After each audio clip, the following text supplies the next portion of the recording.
Good evening, students. All right, so let's get started. So Blake uses 60% of the amount of the paycheck to pay bills, right? Okay, so after paying all of his bills, Blake has $320 of his paycheck remaining. What is the amount of Blake's paycheck? Justify your answer.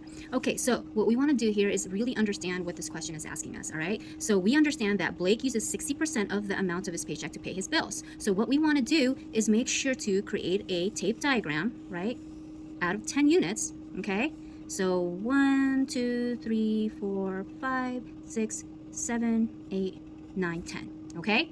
So that would make it out of 100%, right? Okay? So 60% is what of this 100% right here? Well, you know that half of 10 or 100%, right, would have to be here, right? That's your half line mark. So we know that's going to be 50%, right? So where would 60% fall? Well, 60% would have to fall somewhere here, right? So let's go ahead and do our solve for the missing number, okay? So what we want to do is create a ratio here. So after paying all of his bills, Blake has $320 of his paycheck remaining. So that means that in order to make 100%, what's missing from the 60%? 40, right? So we know our new ratio is going to be $320, right? You got dollar on one side, right? Over percent on the other would be 40, right? Because in order to make 100%, 40 is what's missing from 60%, right? And we know that 60% is the amount that he used to pay his bills. Okay, so that means after paying all of his bills, this is how much is left from the 40%, right? Okay, perfect. Now what we want to do is set it up so that we are solving for the missing amount, which is the amount of his total paycheck, right? Okay, so what is that number? Well, we don't know, but we know for sure that that is the total, right? That is the 100%. So what we want to do now is cross multiply. So 40 times x is 40x, right? Because it's multiplying, equals whatever this is. If you multiply it, you should get 32 and 1, 2, 3, 3 zeros, right? Or in other words, 32,000, right? Okay, now what do you want to do to get that mystery number by itself so we can solve for it? Well, it's multiplying 40, so we need to do the opposite, which is divide 40, right? But whatever we do on one side, we have to do to the other side. So now that you divided 40 here, 40 divided by 40 is going to be 1, so we know that that cancels, and you just get an x on that side because there's always an invisible 1 in front of a variable, right?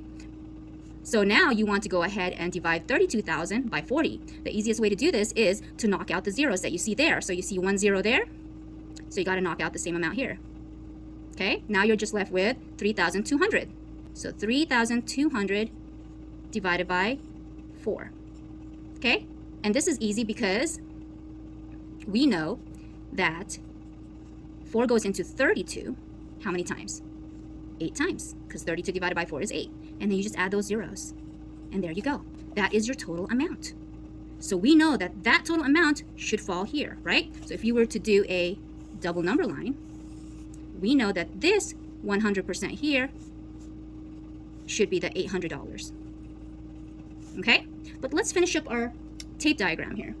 Okay, so if we know that 320 right here is 40%, well, where's 40%? Better yet, where's 60%? 60% is somewhere here, right? That's 60% right there, okay?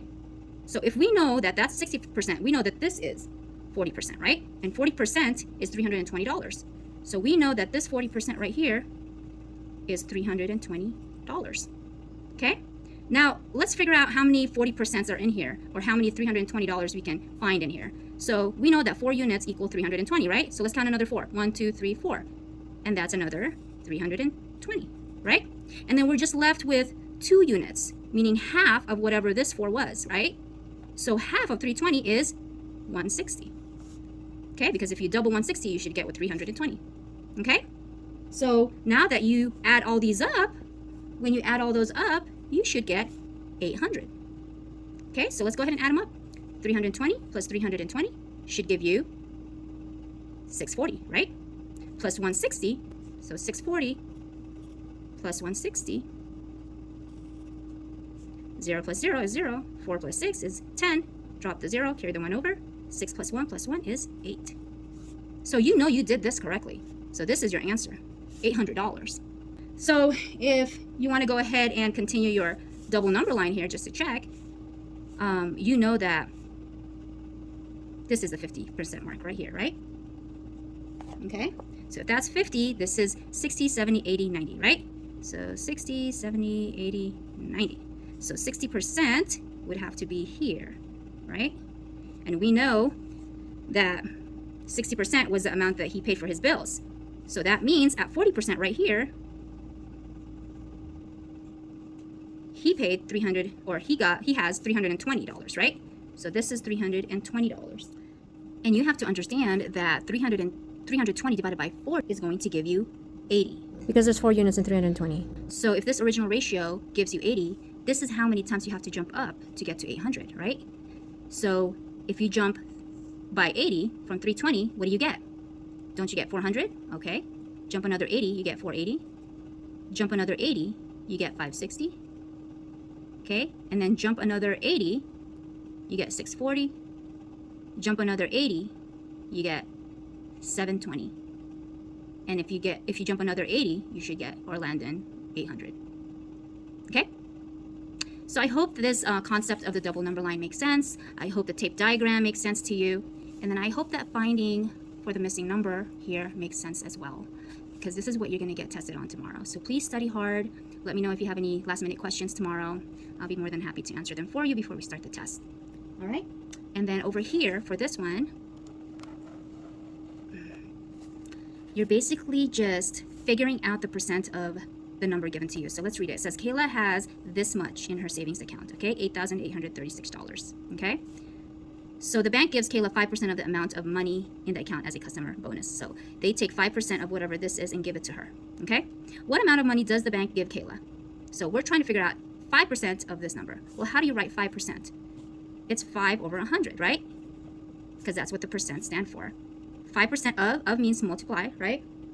Multiplication of what number? Of this total number right here. So 8,836, which is going to be over 1 because a whole number is always over 1, right?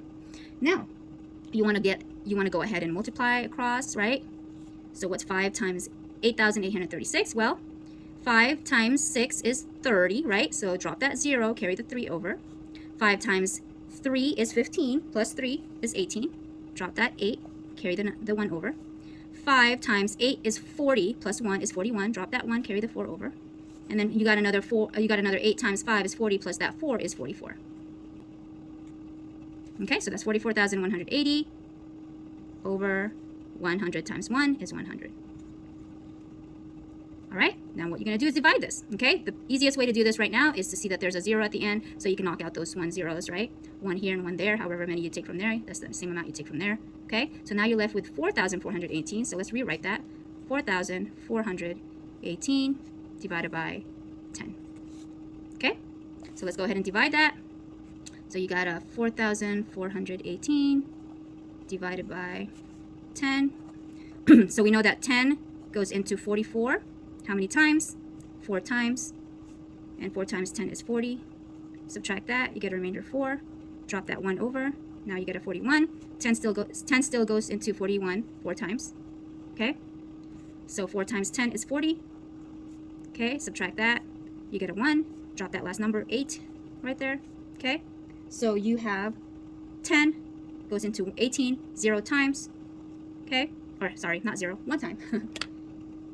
Because if you do 2, that's 20, and that's over 18, right? So 1 time, okay? And that's going to give you 10 times 1 is 10. Subtract that.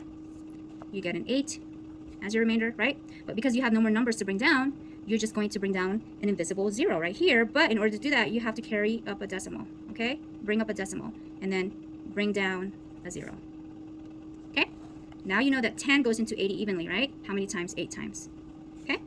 So all you need to do is add a 0 there to make this a money value, right? Because you need 2 digits or 2 place values after the decimal to accommodate for cents in money, right? So this is going to be $441.80. Okay? And that is how much the bank gives Kayla, right? It says, what amount of money does the bank give Kayla? 5%. And 5% is $441.80 of the 8,836.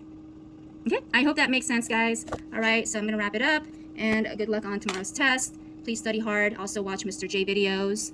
If you have any questions on that, feel free to hit me up on Google Classroom, and I will try to respond as promptly as possible. Okay, I'll see you guys tomorrow. Love ya.